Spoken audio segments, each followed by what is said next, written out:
Hi friends, இன்றைக்கி பார்க்க போகிறது மேக்ரோஸ்டேட் இன்சிபிள்ங்கிறது all the system which are perfectly insulated வால்ஸாக இருக்கும். த ஸ்பின் ஆஃப் த போசான்ங்கிறது 0 or 1. மேக்ரோஸ்டேட் டிஃபைன் பண்ணும்போது ப்ரெஷர், வால்யூமு, டெம்பரேச்சர் வந்து கேஸ் கான்ஸ்டண்ட்டாக இருக்கும். போசைன்ஸ்டுங்கிறது ஐடென்டிக்கல் இன்டிஸ்டிங்சிபிள் பார்ட்டிக்கலாக இருக்கும். 2.19 கெல்வின்ங்கிறது மேக்ஸிமம் டென்சிட்டி, ஸ்பெசிஃபிக் டைஎலக்ட்ரிக் கான்ஸ்டண்ட்டாக இருக்கும்.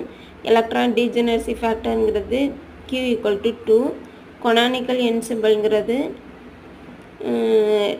Temperature, volume, number of particle வந்து கான்ஸ்டண்ட்டாக இருக்கும். எக்ஸ்சேஞ்ச் த எனர்ஜியாக இருக்கும். அடுத்து வந்து ஸ்பேஸ்ங்கிறது 6 dimension. VRMS ஸ்பீடுங்கிறது √3 kT/m. Bowling exclusion principal obey பண்ண